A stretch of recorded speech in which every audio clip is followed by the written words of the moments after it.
Hello, মই প্ৰিয়া সৰকাৰ and welcome back to my YouTube channel. আজিৰ ডিছকাশ্যনৰ topic ADR appointment date যিটো দুদিনমান আগতে ডিক্লেয়াৰ হৈ গৈছে যে কোন দিনাত এপইণ্টমেণ্ট আমাক আগবঢ়োৱা হ'ব, এপইণ্টমেণ্ট লেটাৰ যিটো হয় এইটো আগবঢ়োৱা হ'ব। তো আমাৰ CM ছাৰ কৈ দিছে যে 9th January 2026 এই ডেটত ADR গ্ৰেড 4 কেণ্ডিডেটছ সকলক সিলেক্টেড কেণ্ডিডেটছ সকলক এপইণ্টমেণ্ট লেটাৰটো আগবঢ়োৱা হ'ব আৰু ঠিক তাৰে একদিন পিছত মানে 10 জানুৱাৰী 2026ত ADR গ্ৰেড 3 সিলেক্টেড কেণ্ডিডেটছ সকলক এপইণ্টমেণ্ট লেটাৰটো আগবঢ়োৱা হ'ব। তো এতিয়া ডেট এণ্ড ভেন্যু এইটো ডেটটো দিছে, ভেন্যু আৰু টাইম এইটোও ডিক্লেয়াৰ হৈ গৈছে, এটা পোষ্টাৰ ওলাইছিল। তো মই আগত যেতিয়া ভিডিঅ' বনাইছিলোঁ তেতিয়া মই কৈছিলোঁ যে মানে মই এনেকুৱা শুনিছিলোঁ যে খানাপাৰা যিটো ফিল্ড আছে ভেটেৰিনেৰী ফিল্ড তাতে বুক ফেয়াৰ আছে আৰু তাৰপিছত ৰিপাব্লিক ডে'ৰ কাৰণে প্ৰেক্টিছ এইবিলাক আছে।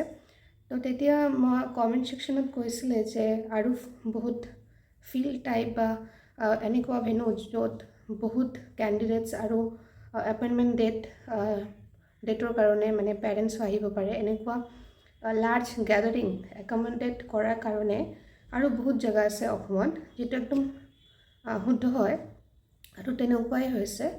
তো ভেন্যুটো হ'ল সৰুসজাই ষ্টেডিয়াম গুৱাহাটী আৰু টাইমটো হ'ল ৰাতিপুৱা 10টা বজাৰ পৰা, যিটো একদম অ'কে।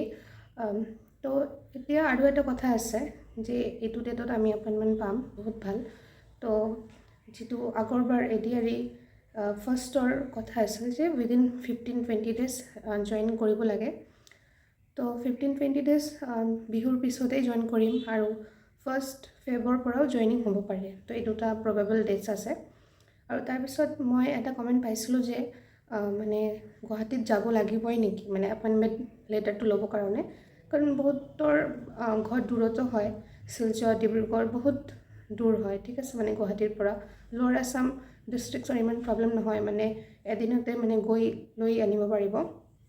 কিন্তু তেতিয়া মই কৈছিলোঁ যে মানে আপুনি মানে যাব নোৱাৰিলে মানে বহুত প্ৰব্লেম হ'লে নগ'লেও হ'ল, মানে অনলাইনত আপুনি ছফ্ট কপিটো পাই যাব, অলপ পলম হয়।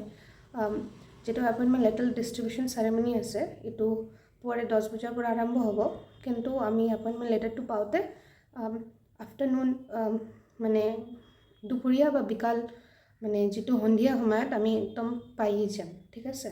তো এইটোৰ সেইদিনাই পাই যাম, মানে যেনেকুৱা গ্ৰেড 4ৰ 9 তাৰিখত আৰু গ্ৰেড 3ৰ 10 তাৰিখত। তো সেইদিনাই আমি ছেইম ডেট পাই যাম, মানে 10টা বজাত নাপাওঁ বা পাবও পাৰোঁ, মানে DMৰ ক্ষেত্ৰত এনেকুৱা হোৱা নাই, অলপ পলম হয় আপলোড কৰিবৰ কাৰণে। তো সেইটোৱে আৰু।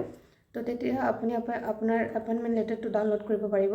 আৰু এইটো বহুত কেণ্ডিডেটৰ কাৰণে এটা বহুত ডাঙৰ দিনো হয় যে এপইণ্টমেণ্ট লেটাৰটো পাব হাতত ফাইনেলি। বহুতৰ এইটো ফাৰ্ষ্ট চাকৰিও হ'ব, তো বহুতৰ কাৰণে এইটো বহুত হেপী ডে'ও হয়। তো আপোনালোকে আপোনাৰ ফেমিলি মেম্বাৰ্ছ আৰু আপুনি যাব, এইটো ভাল মানে যিটো এক্সপিৰিয়েঞ্চ কৰিব পাৰিব। ইমান কেণ্ডিডেটছ, চবৰ বেলেগ বেলেগ চাৰ্কামষ্টেঞ্চ আছে, চবৰ বেলেগ বেলেগ ষ্টৰি আছে, কেনেকৈ ক্লিয়াৰ কৰিছে।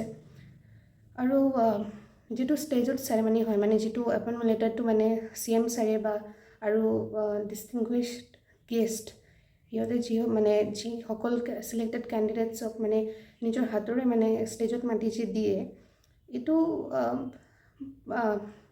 এৰাউণ্ড 4 মই ঠিক নাম্বাৰটো গম নাপাওঁ, মানে 5-6 এনেকুৱা মানুহক মানে চিলেক্টেড কেণ্ডিডেটছক মাতি দিয়ে ষ্টেজত। কিন্তু যিহেতু মানে 9 তাৰিখত অনলি গ্ৰেড 4ৰ আৰু 10 তাৰিখে গ্ৰেড 3ৰ, তো মানে 5-6ৰ আই থিংক তাতকৈ বেছি হ'ব চাগে, 10টামান কেণ্ডিডেটছক মাতিব লাগে ষ্টেজত, এইটো মই গম নাপাওঁ। তো এইটো আপুনি চিলেক্ট হ'লে আৰু ভাল কথা হ'ব, তেতিয়া আপুনি যাব ভালকৈ, মানে এইটো বহুত এটা প্ৰাউড মমেণ্ট হ'ব যে সকলোৱে আপোনাক দেখিব পাব। আৰু অভিয়াছলি এইটো লাকৰ বেপাৰ হয় যে সিহঁতে কেনেকৈ নামটো ওলাই, লটাৰী হ'ব চাগে, তো এনেকুৱা হয়। তো যিয়ে মানে যিটোৱে হওক, মানে আপোনালোকে তাতে যাব, ভাল লাগিব, চবৰ লগত আপোনালোকৰ দেখা হ'ব, কাৰ কোনটো ডিপাৰ্টমেণ্ট বা এইটো মানে হৈছে, তো এনেকুৱা লগ পাব আৰু লাইক মাইণ্ডেড এক্সপিৰিয়েঞ্চৰ লগত দেখা হ'ব। আৰু ADRE ক্লিয়াৰ কৰিছে যিহঁতে 4th গ্ৰেড ক্ৰিয়েট কৰিছে, তো সিহঁতৰ এতিয়া এছপিৰেশ্যন এম্বিশ্যন আৰু ডাঙৰ হ'ব লাগে। 3rd গ্ৰেড যিহঁতে ক্লিয়াৰ কৰিছে সিহঁতৰ আৰু ডাঙৰ হ'ব লাগে। তো এইটোৱে, তো ইয়াতে ৰখি নাযাব, আপোনালোকে প্ৰিপেয়াৰ কৰি থাকক বেলেগ বেলেগ এক্সামছৰ কাৰণে।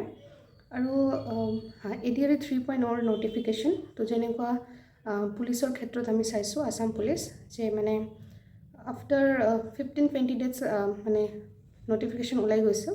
তো এইটোও আমি এক্সপেক্ট কৰিব পাৰোঁ যে জানুৱাৰী মাহৰ লাষ্টত বা ফেব্ৰুৱাৰী মাহৰ ফাৰ্ষ্ট উইক আৰু ফাৰ্ষ্ট 2 উইকছৰ ভিতৰত ADRE 3.0 নটিফিকেশ্যন ওলাই যাব লাগে, কাৰণ তাৰপিছত আৰু মডেল কোড অফ কণ্ডাক্ট লাগি যাব। তো এইটো আৰু ওলাব নোৱাৰিব। তো জানুৱাৰী মাহত অহাৰ সম্ভাৱনাটো বেছি আছে। তো সকলোৱে প্ৰিপেয়াৰ কৰি থাকক বেলেগ বেলেগ এক্সামছৰ কাৰণে।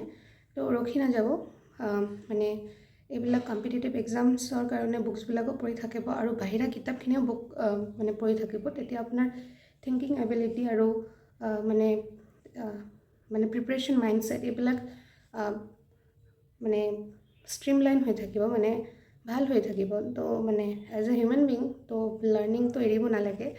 চাকৰি পাওক আৰু নাপাওক, কিন্তু ভাল ভাল কিতাপ পঢ়ি থাকিব, মই চেষ্টা কৰোঁ। তো এতিয়া আৰু বাকী এক্সামছৰ কাৰণে আপোনালোকে প্ৰিপেয়াৰ কৰি থাকক। ময়ো কিবা কিবি এক্সামছৰ কাৰণে প্ৰিপেয়াৰ কৰি আছোঁ বহুতকেইটা। তো সেইটোৱে, সদায় ডাঙৰ ডাঙৰ সপোন দেখি থাকক আৰু কামটো কৰি থাকক। থেংক ইউ, আজিৰ কাৰণে ইমানেই। তো গুৱাহাটীত লগ পাম।